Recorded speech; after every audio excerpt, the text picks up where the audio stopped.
Hi, welcome to Anandhi kitchen. இன்றைக்கி நம்மளோட கிச்சனில் நம்ம இன்றைக்கி என்ன ரெசிபி செய்ய போகிறோன்னா இட்லி தோசைக்கான சிக்கன் கிரேவி தான்.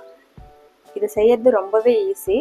இதுக்கு நம்ம எந்த மசாலாவும் நம்ம அரைச்சி சேர்க்க போகிறதில்ல. நம்ம வீட்டில் இருக்கிற மசாலாவை வச்சு நம்ம இன்றைக்கி இது சிக்கன் கிரேவி செய்ய போகிறோம். இது பேச்சுலர் பிகினர்ஸுக்கெலாம் ரொம்பவே ஒரு யூஸ்ஃபுல்லான ரெசிபின்னு கூட சொல்லலாம். வாங்க எப்படி செய்கிறதுன்னு வீடியோக்குள்ளே போயிட்டு பார்க்கலாம். ஃபஸ்ட்டு நான் ஒரு 1/2 கிலோ சிக்கனை இந்த மாதிரி மஞ்சத்தூள் போட்டு க்ளீன் பண்ணி வச்சுருக்கேன். இதை நம்ம இந்த கடாயில் சேர்த்து ஒரு 5 நிமிஷத்துக்கு நம்ம ஹை ஃப்ளேம்லேயே வச்சு இதை ஒரு 5 நிமிஷத்துக்கு நம்ம வேக வச்சு எடுத்துக்க போகிறோம். இது கூடவே நம்ம ஒரு 1/4 டேபிள் ஸ்பூன் அளவுக்கு உப்பு சேர்த்து இதை வதக்க போகிறோம்.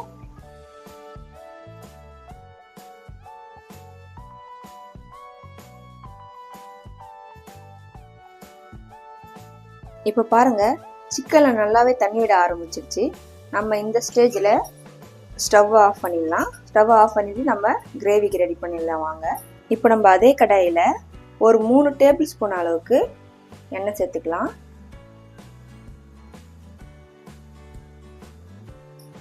எண்ணெய் நல்லா சூடாகி வந்ததுக்கப்புறம் 1 டேபிள் ஸ்பூன் அளவுக்கு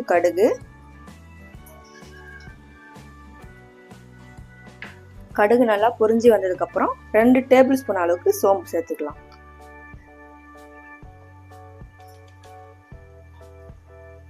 நம்ம இதுக்கு எந்த மசாலாவும் நம்ம சேர்க்க போகிறது இல்லை. நம்ம வீட்டில் இருக்கிற பொருளை வச்சு தான் நம்ம இந்த சிக்கன் கிரேவி ரெடி பண்ண போகிறோம். இப்போ கடுகு சோம்பு நல்லாவே பொரிஞ்சு வந்ததுக்கப்புறம் நான் மீடியம் சைஸ் 2 வெங்காயம் இந்த மாதிரி சின்ன சின்னதாக கட் பண்ணி வச்சுருக்கேன். நம்ம இதையும் இதுக்குள்ளே சேர்த்துடலாம்.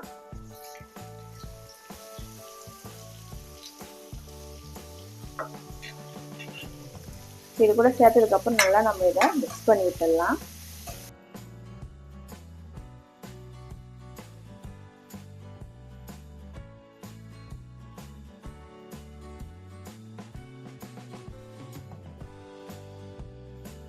நான் 1/2 கிலோ சிக்கனுக்கு 2 மீடியம் சைஸ் வெங்காயம் எடுத்து கட் பண்ணி வச்சுருக்கேன். நீங்கள் 1 கிலோ சிக்கனாக இருந்தால் நீங்கள் 4 வெங்காயம் சேர்த்து செய்யலாம்.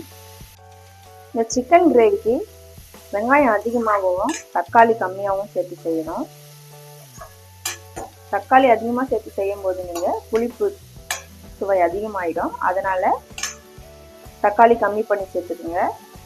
இது கூடவே நம்ம காரத்துக்காக 2 பச்சை மிளகாய் சேர்த்துக்கலாம்.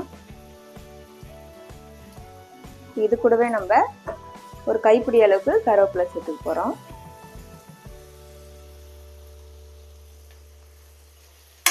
நல்லா சேர்த்து நம்ம நல்லா மிக்ஸ் பண்ணி விட்டுடலாம். ஒரு 1/4 டேபிள் ஸ்பூன் அளவுக்கு உப்பு சேர்த்துடலாம். உப்பு சேர்க்கும் போது வெங்காயம் சீக்கிரமே வதங்கி வந்துடும். இப்போ வெங்காயம் நல்லாவே ஓரளவுக்கு வதங்கி வந்துடுச்சு. இப்போ நம்ம இந்த ஸ்டேஜில் பெரிய சைஸாக தக்காளி எடுத்து இந்த மாதிரி சின்ன சின்னதாக கட் பண்ணி வச்சுருக்கேன். நம்ம இது கூட சேர்த்துடலாம். நான் 2 வெங்காயமும் ஒரு மீடியம் சைஸ் தக்காளியும் சேர்த்துருக்கேன்.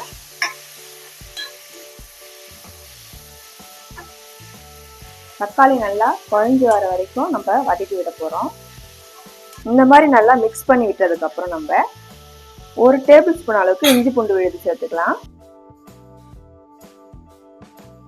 சிக்கன் கிரேவிக்கெலாம் இஞ்சி பூண்டு விழுது கொஞ்சம் கம்மியாகவே சேர்த்துக்கலாம். அதிகமாக சேர்க்குறப்போ டேஸ்ட்டு நல்லா இருக்காது.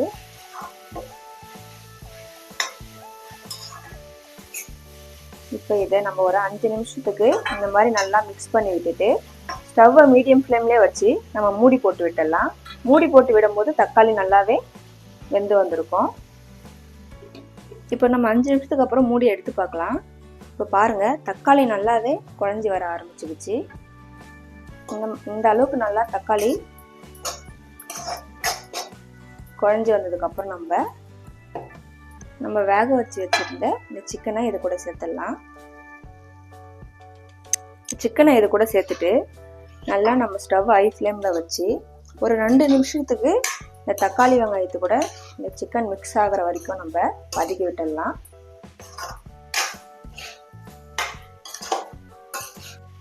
நல்லா இந்த மாதிரி மிக்ஸ் பண்ணி விட்டுட்டு இதை ஒரு 2 நிமிஷத்துக்கு நம்ம மூடி போட்டு வேக விட போகிறோம். இந்த மாதிரி நீங்கள் வேக விடும்போது சிக்கன் கூட இந்த மசாலாலாம் இறங்கி நல்லா சாஃப்டாக இருக்கும் சாப்பிடும்போது. இப்போ நல்லாவே சிக்கன் இது கூட மிக்ஸ் ஆகிடுச்சு. நம்ம இதுக்கப்புறம் மசாலாலாம் சேர்த்துக்கலாம். நான் ஒரு 1/4 டேபிள் ஸ்பூன் அளவுக்கு மஞ்சள்தூள் சேர்த்துக்க போகிறேன்.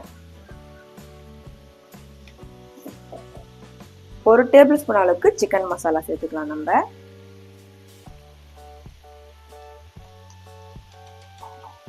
1 டேபிள் ஸ்பூன் அளவுக்கு குழம்பு மிளகாய் தூள். இதெல்லாம் சேர்த்ததுக்கப்புறம் நல்லா நம்ம ஸ்டவ்வை மீடியம் ஃப்ளேம்லேயே வச்சு மிக்ஸ் பண்ணி விட்டுடலாம், அடி பிடிக்காத அளவுக்கு. இந்த மசாலாவுடைய பச்சை வாசனை போகிற வரைக்கும் நம்ம இதை மிக்ஸ் பண்ணி விட்டுட்டே இருக்க போகிறோம்.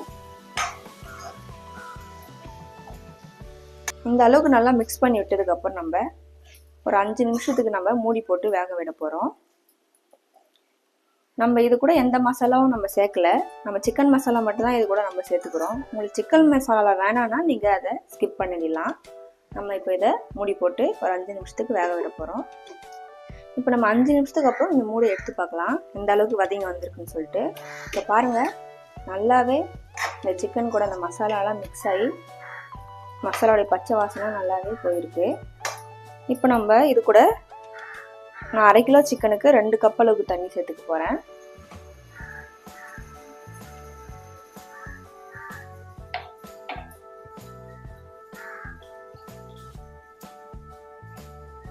நம்ம இப்போ தண்ணி சேர்த்ததுக்கப்புறம் நல்லா மிக்ஸ் பண்ணி விட்டுடலாம்.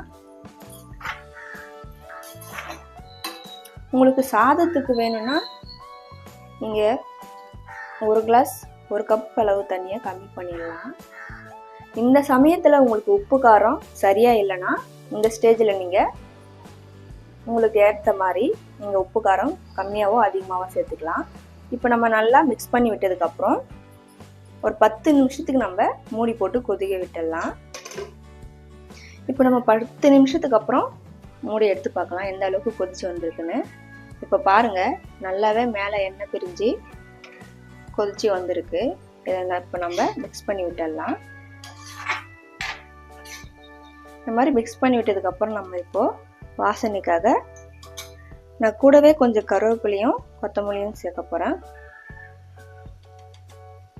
இப்போ கருவேப்பிலை நம்ம இந்த லாஸ்ட் சமயத்தில் சேர்க்கும்போது வாசனையாக நல்லாயிருக்கும்.